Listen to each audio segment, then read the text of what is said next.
নমস্কার বন্ধুরা, কেমন আছেন? প্রবাসিনী বাঙালির চ্যানেলে নতুন একটা ব্লগে সকলকে স্বাগতম। আজ মঙ্গলবার, সকাল এখন 9টা বাজে। প্রথমেই সবাইকে জানাই শুভ সকাল। সকাল সকাল নাস্তা এখানে একটু কান্দা পোহা বানানো হয়েছে। আর কান্দা পোহাটা আমি বানাইনি, কান্দা পোহাটা বানিয়েছে আমার মিস্টার।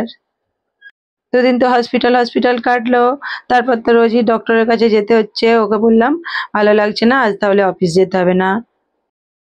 নাস্তাটা খাওয়ার পর কিচেনে এসে গেছি, আর এখানে কিছুটা বাদাম ভেজে রাখা হয়েছিল, খোলাগুলো ছাড়িয়ে নেব। আর আমার বাড়িতে বাদামটা না সবাই খুব পছন্দ করে। আমি তো আবার চানাচুরটা খাই না, সেই জন্য বাদাম ভাজাটা একটু বেশিই লাগে। যখন শুকনো মুড়ি খাই বাদাম ভাজাটা বেশি লাগে। এখানে একটু মুসুর ডাল ভিজিয়েছি বড়ি দেবো বলে, আর ভাবছি একটু বড়ার টকও করব। আর এখানে আলু ভাজাটার আমি সকালে কেটেছিলাম, অফিস যাবে বলে উঠে একটু লেট হয়ে গিয়েছিল, ভেবেছিলাম আলু ভাজা করে দেবো পেঁয়াজ দিয়ে করলা দিয়ে, কিন্তু উঠে বললাম যেতে হবে না, তো যাইনি। আর আলুটা তো অনেকটাই বেশি করে কেটেছি, কারণ অফিসে দিলে তো একটু বেশি করেই দিতে হয়, কারণ ওদের তো অফিসে একসঙ্গে অনেক সবাই মিলে খায়।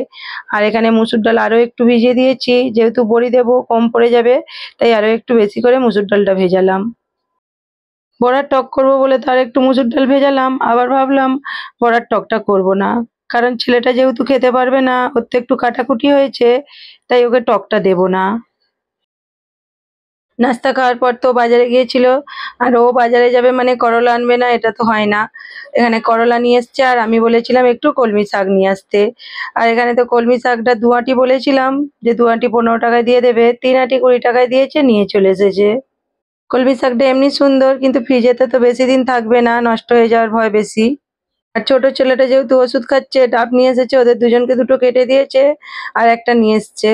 আর এখানে না এখন ডাব সেরকম ভাবে পাওয়া যাচ্ছে না, আর যদিও পাওয়া যাচ্ছে অনেকটা দাম বেশি। আর এখানে এই পাকা আম নিয়ে এসেছে, এটা আমাদের এখানে কেশরী বলে। আর আমটা তো আমাদের নিয়ে আসে আরো একটু হলদে, এটা একটু কাঁচা কাঁচা পেয়েছে, বলছে 100 টাকা কিলো দিয়েছে, তো নিয়ে চলে এসেছি, একবারে 3 কিলো নিয়ে চলে এসেছে। আর যেটা আমরা খাই না সেটা আর একটু হলদে হয়, সেটার দাম নেয় 150 টাকা, 140 টাকা কিলো, খুব মিষ্টি হয়। এবার এটা নিয়ে এসছে, কেমন হবে জানি না। আর এখানে চিকেন নিয়ে এসছে, কি রান্না হয় দেখি। আমটা তো দেখে মনে হচ্ছিল শক্ত, কিন্তু পুরো গলে গেছে ভিতরগুলো। তো মিষ্টি কিনা সেটাই মেন, প্রচুর মিষ্টি। খোলা ছাড়িয়ে ছেলেদেরকে কেটে দিলাম, ওরা এমনিতে খেতে চায় না আমটা একদম, যদি কেটে দিলে খায়, ওই জন্য খোলা ছাড়িয়ে কেটে দিলাম। বড় ছেলের জন্য আগে প্রথমে ভেজে দিচ্ছি, ফ্রেঞ্চ ফ্রাই খাবে। আলুগুলোকে শুধু তেলে ছেড়ে ভেজে দিতে হবে, আমাকে ফ্রেঞ্চ ফ্রাই করে দাও। একটু নুন হলুদ দিয়ে একটু ভেজে দিই। আর করলা কেটেছি, নুন হলুদ মাখিয়ে রেখেছি, করলা দিয়ে আলু দিয়ে ভাজবো। আলুটা তো অনেকটা কাটা গেছে, কারণ ওরা তো অনেক সবাই মিলে খায় অফিসে, আর সেই হিসাবে একটু বেশি সবজি দিতে হয়। আর ছেলেরা তো আলু ভাজা এরকমভাবে খেতে চায় না, ওদেরকে তো সেই সিদ্ধ করে যেটা ভেজে করে দিই সেটা হলে একটু খায়। দুপুরে আবার কিছু রান্না হতো, কিন্তু যেহেতু অফিস যাবে না, এগুলো তো দুপুরেই হবে। আর আলুটা কেটে রেখেছি, কী করবো, সেই জন্য করলা আলু পেঁয়াজ ভাজা করবো, কিন্তু সেটাও আবার ছেলেরা খায় না, এনাদেরকে এরকমভাবে একটু ভেজে দিয়ে এখন খাবে।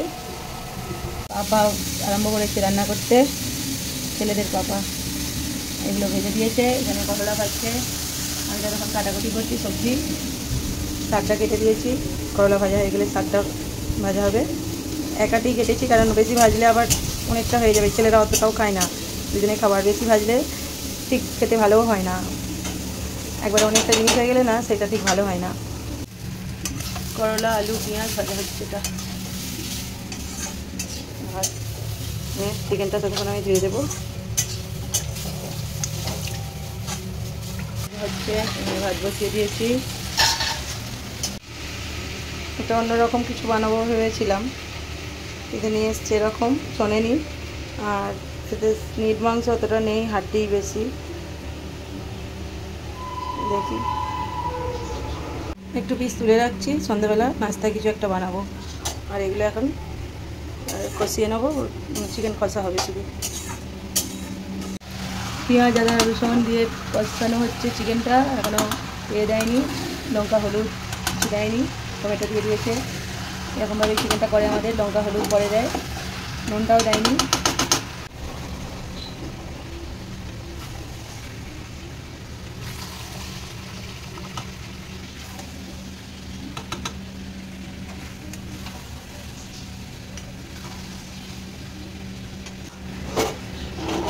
চিকেনটা হয়েই এসছে আর এদিকে আমি বড়িটাও দিয়ে নিলাম। কালারটা খুব সুন্দর এসছে। আলু দিয়ে দিয়েছে আর জল তো দেবে না, কারণ ঝোলটা কেউ পছন্দ করে না, শুকনো শুকনোই হবে চিকেনটা। হালকা একটু জল দিয়ে আর নামিয়ে নেবে, কারণ আলুগুলো সিদ্ধ হওয়ার মতো।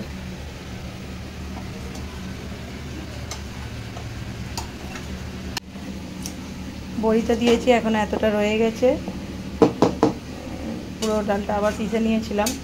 এটাই দেখি আর বানাবো না কিছু, লেটও। এটা তো জল ফোটাতে দিয়েছি বড়িতে, আর এখানে একটা জল ফোটানো হয়ে গেছে। আর বড়িটা তো আমি আগেও দেখিয়েছি, গরম জলের ওপরেই বড়িটা হয়ে যায়। আর জলটা ফুটে গেছে, রোদ্দুরটা সেরকম বেরোয়নি, এখন মেঘলা মেঘলাই হচ্ছে কদিন আবহাওয়াটা। সব কাজ সারা হয়ে গেছে, আমি তো বাসন কোসন মেজে ফেলেছিলাম। এখানে চিকেনটা ঢেলে রেখে কড়া মেজে দিয়েছে।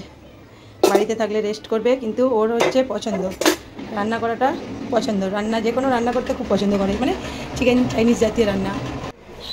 শাকগুলোকে কেটে আলাদা আলাদা করে রেখেছি, কারণ যখন রান্না করবো তাহলে একটা একটা করলেই সুবিধা হবে। আর রান্না করতে খুব পছন্দ করে চাইনিজ জাতীয় রান্না। আমি করবো বললেও বলে, আমি করে ফেলছি। খুব কম আমি চিকেনটা রান্না করি, খুবই কম। হঠাৎ করতে বাড়ি থেকেও চলে এলে বা ওর খুব আর্জেন্ট কাজ থাকলে, আর আজ তো কাজ নেই, আর বসে বসে কী করবে, রান্না বান্না করলেও রেস্ট করছে, এদিকে মানে অফিস না গিয়ে জার্নি না করে এরকম রেস্ট হচ্ছে। খাবার নিয়ে চলে এসেছি। আলু ভাজা তো কিছুটা খেয়ে নিয়েছে ওদের জন্য, যেটা ভেজেছিলাম। আর এখানে করলা পেঁয়াজ আলু ভাজা, শাক ভাজা, আর ডালের বড়া তো আর করলাম না। এখানে ভাত আছে, আর এই যে চিকেন। খাবারটা রেডি করে নিই, খাওয়া দাওয়াটা করে নিই। ভাতটা সবার রেডি করে নিয়েছি, ছেলেদের তো ভাত মেখে দিতে হবে। দুজনের ভাত মেখে দিয়েছি, আর আমাদের ভাতটাও রেডি করে নিয়েছি, খাওয়া দাওয়াটা সেরে নিই। না কিন্তু মেঘলা মেঘলা, আর আবহাওয়াটা খুব সুন্দর। বৈকালবেলা সন্ধ্যা হওয়ার টাইম, এটা খুব সুন্দর লাগছে। বাচ্চারা গার্ডেনে খেলছে। এখন তো সবাই গ্রামে চলে গেছে, সেরকম কেউ নেই। ওটা তো আমাদের পাশের বিল্ডিং, আর আমার ছেলে বলে আমাদের বিল্ডিংয়েতেও কেউ নেই, সবাই চলে গেছে, শুধু আমরাই গ্রামে যাচ্ছি না। আর আবহাওয়াটা সত্যি খুব সুন্দর। জয়তি ট্রেন চলে গেল, যা ট্রেন চলে গেল। নাস্তায় চিকেন পকোড়াটা বানালাম না, এখানে আমার বান্ধবী বনশ্রী চাকলি নিয়ে এসেছিল, ওটা ছিল, ওদেরকে ছেলেদেরকে নাস্তায় দিয়ে দেবো এটাকেই। চা বসিয়েছি একটু আমাদের জন্য, আর ছেলেদেরকে তো চাকলি দিলাম। বড় ছেলে এখনো খেলতে গেছে, আসেনি। আর এখানে বড়িটা কিন্তু শুকনো হয়ে গেছে। এটা যেহেতু মিক্সিতে পিষেছিলাম, সেই হিসাবে একটু টাইম লাগছে। সিলে পিষলে কিন্তু এত টাইম লাগে না।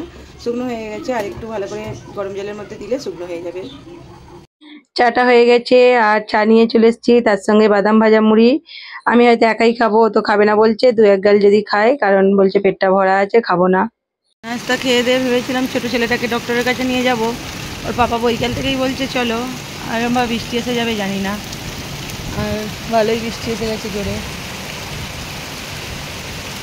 আমাদের পাশের বিল্ডিংয়েই যদিও ডক্টর, মানে এই বিল্ডিংটার পরের বিল্ডিং হসপিটালটা, একটু ড্রেসিং করানোর আছে, ওকে নিয়ে যাব। দেখি বৃষ্টিটা থামুক, তারপর নিয়ে যাব।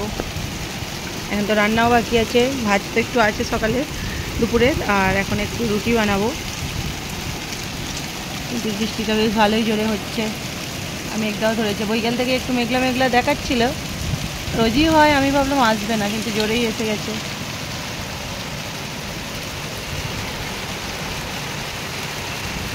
আর ওদিকটা তো ওয়েস্ট, আমাদের এখানে একটা আছে, বৃষ্টি হলে লাইট চলে যায়। যদিও মাটির নিচে দিয়েই তারগুলো, কেন জানি না, ওই ট্রান্সমিটার পড়ে গেছে নাকি জানি না, ওদিকে কিন্তু লাইট নেই, ওয়েস্টে পুরো অন্ধকার। আর যেই রুমগুলোয় ইনভার্টার আছে তাদেরগুলো জ্বলছে, বাকি অন্ধকার হয়ে আছে। রোডগুলো ওদিকটা পুরো অন্ধকার। আমাদের দিকে তো বৃষ্টি হচ্ছে, কিন্তু আর 4 ঘন্টা দেখুন জল দাঁড়িয়ে গেছে, আমাদের এই দিকটাতে জল দাঁড়িয়ে গেছে। এখানে তো একটু বৃষ্টি হওয়া মানেই জল দাঁড়িয়ে যাওয়া। রাস্তা দিয়ে লোক সব ভিজে ভিজে যাচ্ছে।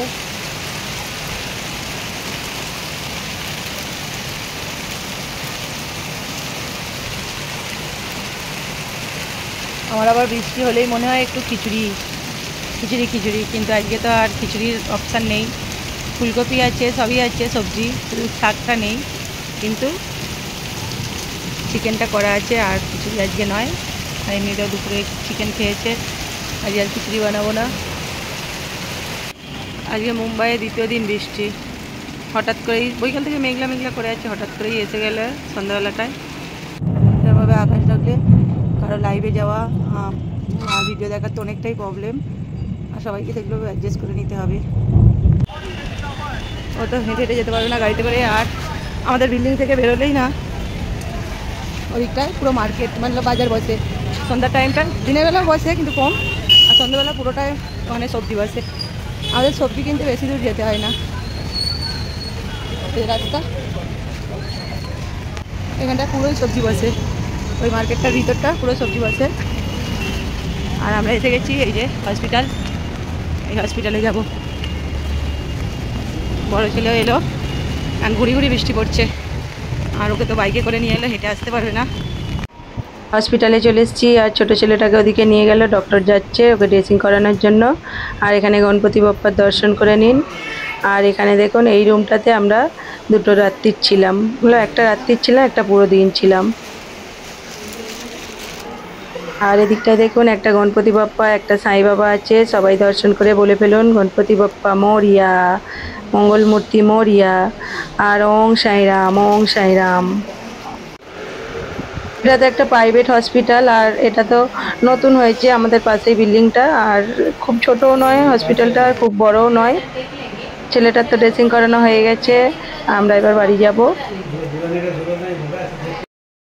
এখানে তো ঝিরঝির করে বৃষ্টি পড়ছে, তার সঙ্গে আকাশটাও চিকাচ্ছে।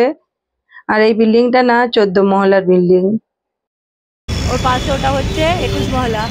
বিল্ডিংটা এমনই ভাবে আছে, মনে হবে যেন ঘাড়ে পড়ে যাবে। আমার তো এটাই ভয় পায় প্রচুরই। আর বৃষ্টি হচ্ছে বলে চারিদিকে ট্রাফিক পড়ে গেছে। সাইড দিয়ে পাপাদেরকে,